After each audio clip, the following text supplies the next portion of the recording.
A primeira coisa que eu ouvi foi o barulho constante de umas máquinas. Era um bip devagar e sempre igual, como um relógio marcando o tempo que eu tinha perdido. Meus olhos estavam tão pesados que parecia que eu não ia conseguir abrir, mas aos poucos eu consegui. A luz branca do hospital me cegou por alguns segundos. Então eu precisei piscar várias vezes até os olhos se acostumarem.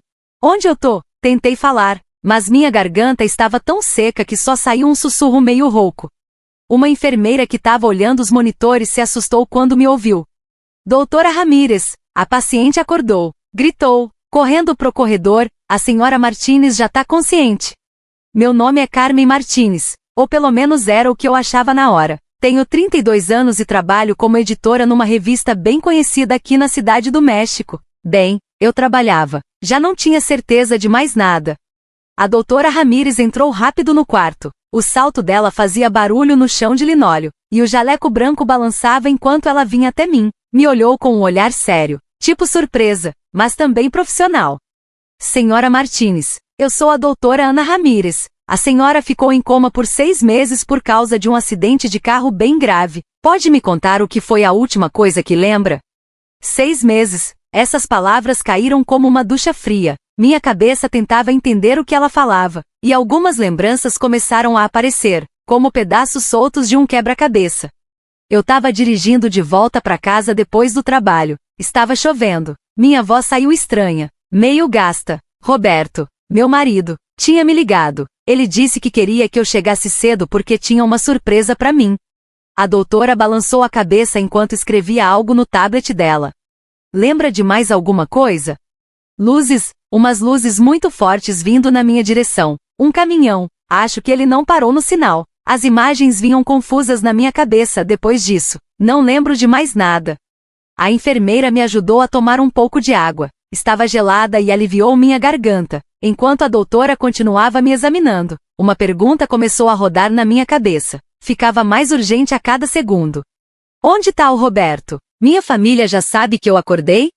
Ficou um silêncio estranho no quarto. A doutora e a enfermeira se olharam, tipo quando o médico vai dar uma notícia ruim. Senhora Martínez, a doutora falou com cuidado. Enquanto a senhora estava em coma, aconteceram algumas coisas importantes. Acho que o melhor é a senhora descansar mais um pouco antes de... Por favor, interrompi, sentindo o coração bater mais forte. O monitor também mudou o som por causa da minha ansiedade? Eu preciso saber o que está acontecendo. Onde está meu marido? A doutora suspirou e abaixou os ombros. Senhora Martínez, faz uns 3 meses que seu marido parou de vir ao hospital. Tentamos falar com ele várias vezes, mas... Eu não acreditava no que estava ouvindo. Roberto? Meu Roberto? O homem com quem me casei há só 2 anos. Tinha me abandonado enquanto eu estava em coma? Com as mãos tremendo, pedi meu celular. A enfermeira trouxe uma caixa com minhas coisas, as mesmas que eu tinha no dia do acidente. O celular estava descarregado, mas ligaram na tomada e ele acendeu. Começaram a chegar várias notificações, mensagens, e-mails, posts nas redes sociais. Eu abri o Instagram, tinha um monte de notificações não lidas. A primeira foto que vi me deixou sem ar. Era um casamento. Roberto, de terno preto, sorrindo, e do lado dele, vestida de branco, minha irmã mais nova, Laura. A data da publicação, 2 meses atrás. Os comentários eram uma mistura de felicitações e mensagens tristes. Que bonito que o amor continue mesmo depois de uma tragédia. Laura e Roberto merecem ser felizes depois de perderem a Carmen. Descanse em paz. Carmen, sua irmã e seu marido vão lembrar de você para sempre. Minha cabeça não aguentava tanta informação. Perder a Carmen. Descanse em paz. Com os dedos tremendo, continuei vendo mais publicações. Cada uma era como um soco no coração. Vi fotos do meu próprio funeral. Um caixão fechado cheio de flores brancas. Minha mãe vestida de preto, com o Roberto abraçando ela, e a Laura chorando muito, segurando uma foto minha. Tudo era uma mentira muito bem planejada, e muito cruel. O Roberto não só me abandonou enquanto eu estava em coma, ele me deu como morta, fez um funeral falso, e casou com minha irmã. Mas, olhando com mais atenção as fotos do funeral, algo estranho chamou minha atenção. Numa das fotos, quase escondido entre as flores, notei algo que me gelou o sangue. Era um envelope amarelo, Aparecia só um pouquinho no bolso do paletó do Roberto. Era igualzinho ao que eu tinha escondido no meu escritório. Aquele envelope tinha documentos que podiam acabar com a carreira dele e mostrar quem ele realmente era. E se o acidente não foi acidente? As máquinas do hospital começaram a apitar mais rápido. Meu coração batia a mil. A doutora Ramírez se aproximou preocupada, mas levantei a mão para ela não falar nada. Estou bem, disse, embora por dentro não estivesse. Só preciso fazer uma ligação. Disquei o número da minha melhor amiga, a Helena. Depois de 3 toques, ela atendeu com a voz de sempre. Alô? Helena, sou eu, Carmen. Ela ficou em silêncio por alguns segundos, e depois deu um grito abafado. Carmen, não pode ser. Você está morta? Terminei a frase com amargura. É isso que todo mundo acha, né? O que o Roberto e a Laura fizeram eles acreditarem. Meu Deus, Helena começou a chorar? Carmen, você não sabe. Muitas coisas aconteceram. Roberto e Laura. Eu sei, interrompi, vi as fotos do casamento deles. Mas eu não entendo, ela falou entre soluços. A gente foi no seu funeral, vi seu caixão. Um caixão vazio. Helena, eu fiquei em coma esse tempo todo, e agora preciso da sua ajuda. O que for, respondeu sem pensar. Me fala, o que eu faço? Ninguém pode saber que eu acordei, e também preciso que você entre no meu escritório e pegue uma coisa muito importante, um envelope amarelo. O envelope com os papéis da auditoria? Perguntou baixinho. Carmen, você acha que o Roberto? Acho que meu querido marido tentou me matar, Helena, e acho que já sei o motivo. Quando desliguei, minha cabeça já estava montando um plano. Roberto e Laura achavam que eu estava morta, e por enquanto, era melhor que continuassem achando.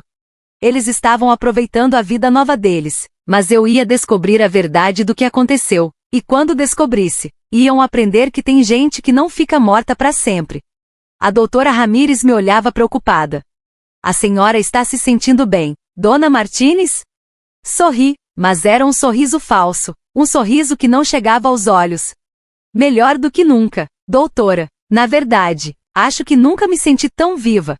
Lá fora, o sol da tarde estava se escondendo, pintando o céu de vermelho, um vermelho intenso, como sangue, a cor perfeita para o que estava por vir. Enquanto a enfermeira do plantão da noite me dava os remédios, comecei a lembrar de tudo o que aconteceu antes do acidente, as horas extras no escritório olhando papéis, as ligações estranhas que ouvi, os movimentos de dinheiro que não batiam. Roberto era chefe financeiro de uma das maiores empresas do país, e eu tinha encontrado provas que ele estava envolvido num esquema de fraude com milhões. Tudo isso estava no envelope amarelo. O mesmo envelope que, pelo jeito, agora estava com ele. Meu celular vibrou, era uma mensagem da Helena. Acabei de ver a Laura no shopping, ela está grávida. Fechei os olhos, senti uma nova facada no peito. Minha irmã, além de casar com meu marido, agora ia ter um filho dele. Mas essa dor logo virou outra coisa, algo frio, mais calculista, porque agora eu tinha algo que eles não tinham, a vantagem. Eles achavam que estavam seguros, pensavam que seus segredos morreram comigo, não sabiam que a vida perfeita deles estava prestes a desmoronar. Me ajeitei na cama e, quando a enfermeira veio me checar, fingi que estava dormindo, mas minha mente não parava. As peças do quebra-cabeça iam se juntando, e com elas, meu plano começava a tomar forma. Roberto e Laura queriam que eu estivesse morta. Pois bem, é isso que eles vão ter.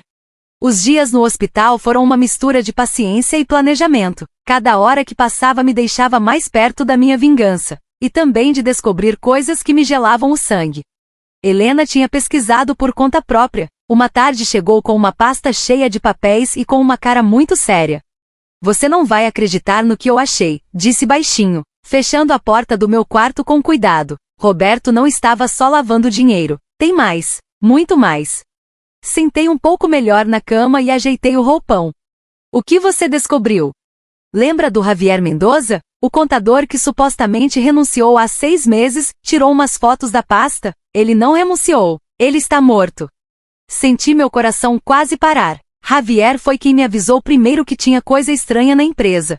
Ele morreu num acidente de carro? Perguntei, mesmo já sabendo a resposta.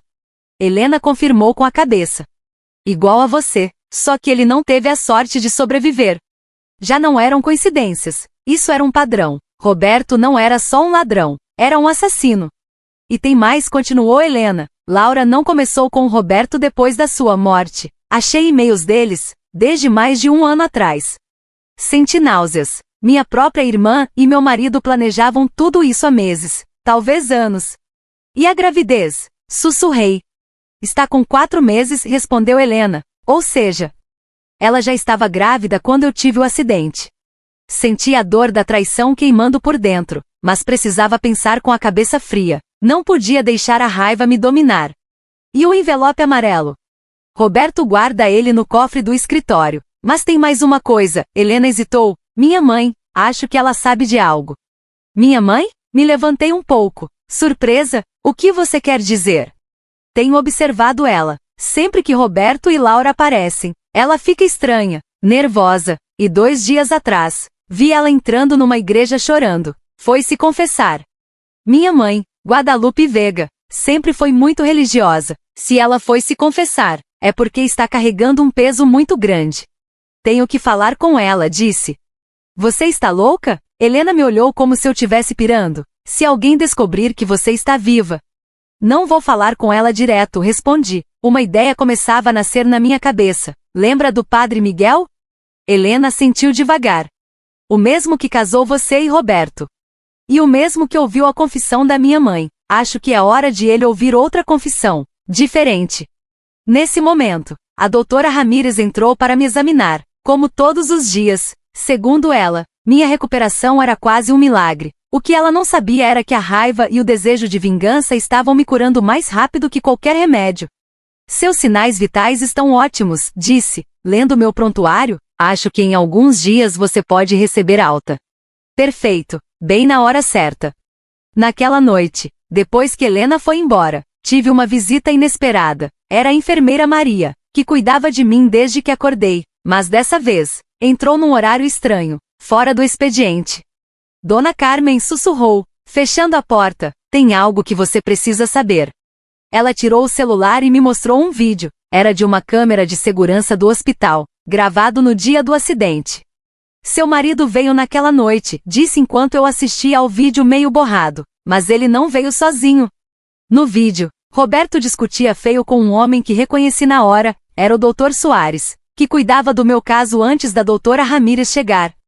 O Dr. Soares pediu demissão no dia seguinte, disse Maria baixinho, e uma semana depois comprou uma casa em Cancún. As peças continuavam se encaixando. Roberto provavelmente quis subornar o doutor para que me declarasse morta, mas algo não saiu como ele esperava.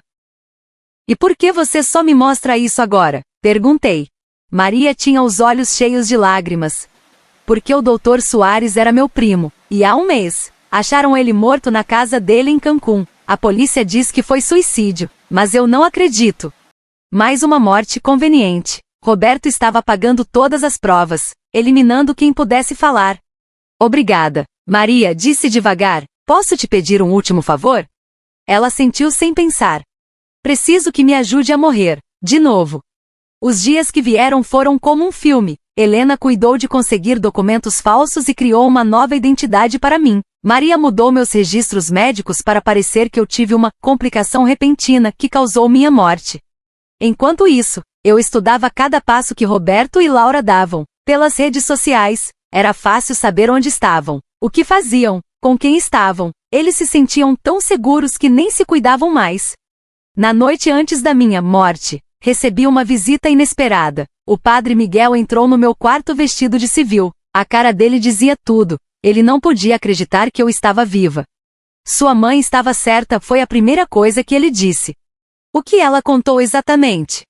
Não posso falar dos detalhes de uma confissão, e respondeu no reflexo, mas posso dizer que ela está com medo, pela alma dela, e pela sua. Pela minha, eu sou a vítima, padre. Ele me olhou com uma mistura de tristeza e preocupação. A vingança é como veneno, primeiro mata a alma de quem guarda dentro. Eu não quero vingança, padre, menti sem piscar, só justiça. Ele não parecia muito convencido, mas no fim assentiu. Sua mãe vai à igreja amanhã às 6, faz isso todos os dias desde seu funeral. Era exatamente o que eu precisava saber. Na manhã seguinte, os monitores do meu quarto começaram a apitar. Maria entrou correndo, como planejamos. código azul, gritou, fingindo fazer reanimação. A doutora Ramírez chegou um pouco depois, mas já era tarde demais. Às 7h15 da manhã, Carmen Martínez foi oficialmente declarada morta, pela segunda vez. Enquanto no hospital preenchiam os papéis e davam a notícia, eu já estava indo para a igreja de São Sebastião, sabia que minha mãe estaria lá. Coloquei uma peruca preta, óculos escuros, e virei Maria Sanches, minha nova identidade. O plano era simples, ver minha mãe de longe, e encontrar uma forma de fazer ela me levar até o envelope amarelo. O que eu não esperava era o que vi naquela igreja. Minha mãe estava de joelhos, rezando na frente do altar, como o padre Miguel tinha dito, mas não estava sozinha. Ao lado dela, segurando a mão dela, estava Laura, minha irmã, a mesma que me traiu. E na outra mão, tinha um envelope amarelo. O mesmo envelope que eu estava procurando o tempo todo. Fiquei quieta, escondida nas sombras da igreja, vendo a cena com o coração na garganta. Ouvi a voz quebrada da minha mãe, falando entre lágrimas. Eu não aguento mais viver com isso, Laura. Carmen era minha filha. E eu também sou, respondeu Laura, com uma voz tão fria que me deu arrepios. E se você não quiser que Roberto descubra o que fez, é melhor ficar calada. Minha mãe fazia parte do plano? Até onde isso ia? Nesse momento, o celular de Laura tocou. Quando ela viu a mensagem, ficou pálida. Carmen, sussurrou, está morta. De novo. Minha mãe fez o sinal da cruz rápido. Que Deus me perdoe. Deus não tem nada a ver com isso, disse Laura, levantando-se rápido, e se souber o que é melhor para você, não diga uma palavra. Vi ela saindo da igreja e senti que algo dentro de mim se partia. Isso não era só coisa de Roberto e Laura, tinha muitas mentiras e traições, e no meio de tudo, estava minha própria mãe.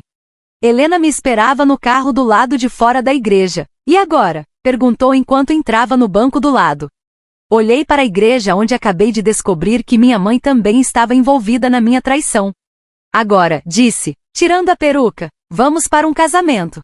Um casamento? Sim, a renovação dos votos do Roberto e da Laura, neste sábado, na Fazenda Flores, disse com um sorriso amargo, acho que já está na hora da morta aparecer, como convidada de honra. O sol começava a se esconder sobre a cidade do México, pintando o céu de um vermelho forte, como se anunciasse que algo pesado ia acontecer. Minha bolsa vibrava, olhei o celular, era uma mensagem de um número desconhecido, tinha uma foto do envelope amarelo, e uma nota. Se quer saber a verdade, vá ao lugar onde tudo começou, onde sua mãe te vendeu por 30 milhões de pesos. Isso estava só começando. A Fazenda Flores brilhava com a luz do fim de tarde, tinha paredes estilo colonial, cheias de flores brancas e luzes penduradas, tudo pronto para a renovação dos votos do Roberto e da Laura. Do segundo andar, eu podia ver tudo sem que ninguém percebesse. Helena conseguiu que a gente entrasse fingindo que fazia parte da equipe do buffet. Eu estava com peruca loira e uniforme de garçonete. Ninguém podia me reconhecer. Você tem certeza que vai fazer isso? Sussurrou Helena enquanto colocava taças de champanhe numa bandeja. Ainda dá pra gente ir embora. Preciso saber toda a verdade, respondi, sem tirar os olhos da entrada. Minha mãe foi uma das primeiras a chegar. Estava vestida de preto, como se ainda estivesse de luto. A ironia era ridícula. Ela se sentou na primeira fila, fingindo um sorriso enquanto cumprimentava todos como se não tivesse nada a esconder. Roberto chegou logo depois, com seu terno caro, impecável como sempre. Ninguém poderia imaginar que aquele homem era um assassino, um ladrão que ficou rico com mentiras e mortes. Ali está seu contato, murmurou Helena, apontando com os olhos para um homem mais velho que acabará de entrar. Era o senhor Ernesto Valdez, o ex-sócio do Roberto, o mesmo que me mandou a foto do envelope amarelo. Pelo que eu tinha pesquisado, ele foi o primeiro a descobrir a lavagem de dinheiro, mas Roberto o obrigou a sair, com um bom dinheiro na mão. Do segundo andar, eu podia ver tudo sem que ninguém percebesse. Helena conseguiu que a gente entrasse fingindo que fazia parte da equipe do buffet. Eu estava com peruca loira e uniforme de garçonete. Ninguém podia me reconhecer. Você tem certeza que vai fazer isso? Sussurrou Helena enquanto colocava taças de champanhe numa bandeja. Ainda dá pra gente ir embora. Preciso saber toda a verdade, respondi, sem tirar os olhos da entrada.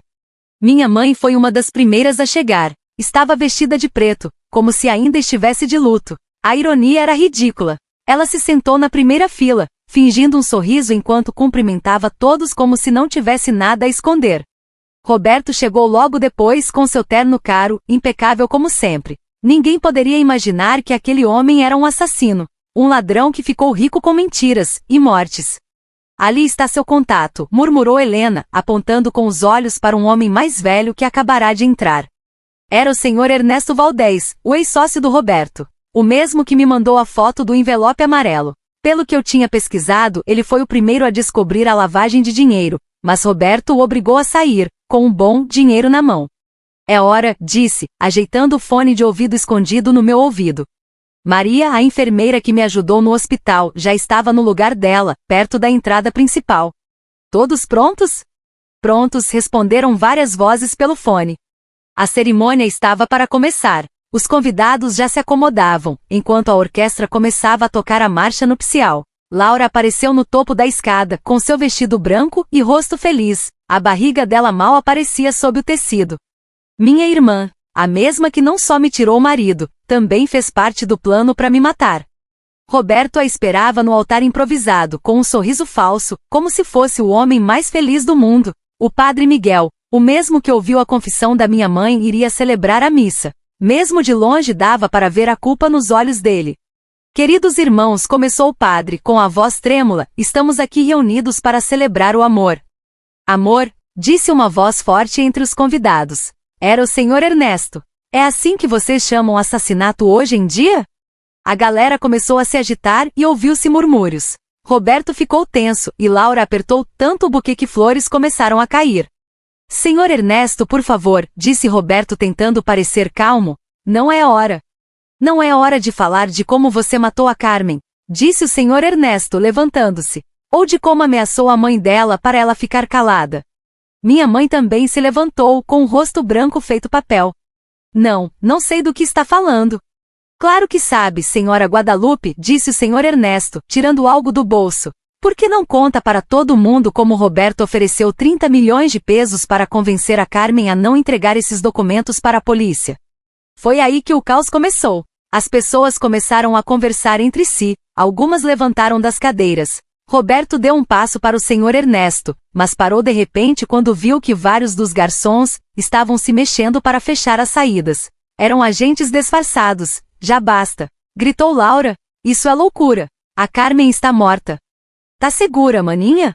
Minha voz saiu forte pelos alto-falantes da fazenda. Devagar, tirei a peruca e os óculos. Meu rosto apareceu em todas as telas grandes que tinham colocado para a cerimônia. O grito da Laura foi tão exagerado que parecia cena de filme. Roberto deu um passo para trás, como se tivesse levado um soco. E minha mãe desmaiou. Não pode ser, sussurrou Roberto. Você está morta. Eu te matei. Ah, então você admite? Comecei a descer as escadas, cada passo ecoando no silêncio que caiu. Admite que não foi acidente? Carmen, Laura recuou, protegendo a barriga com as mãos. A gente pode explicar. Explicar o quê? Continuei descendo. Como planejaram minha morte? Como convenceram a mamãe a não contar nada? Ou como mataram o Javier e o Dr. Soares para eles não falarem? Roberto começou a olhar para todos os lados procurando uma saída, mas todas as portas estavam bloqueadas. Os agentes da Delegacia de Combate à Corrupção já estavam prontos. Você não tem provas, resmungou. Sorri e peguei meu celular. Ah, não? Apertei o play, e a voz do Roberto encheu toda a fazenda. Se a Carmen entregar esses documentos, a gente cai todo mundo. Tem que calar ela para sempre. Era a gravação que a Maria tinha conseguido no dia que Roberto tentou subornar o Dr. Soares. Tenho isso, e muito mais, disse firme. Cada transferência, cada morte, cada traição. Tudo documentado. Minha mãe começou a acordar com a ajuda da Helena. Quando me viu, os olhos dela encheram de lágrimas. Carmen, minha menina, eu fiquei calada porque ameaçaram matar a Laura. Chorava minha mãe. Eu não sabia que iam tentar te matar também. Quando soube, já era tarde demais. E mesmo assim você decidiu não falar nada? Perguntei, com a voz fria como gelo. Decidiu me deixar sozinha naquele hospital, enquanto eles comemoravam o amor deles, em cima da minha sepultura?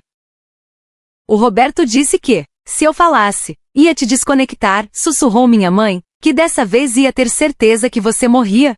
Os agentes começaram a se mexer. cercando Roberto e Laura. Mas Roberto não ia desistir fácil. Tirou uma arma do paletó.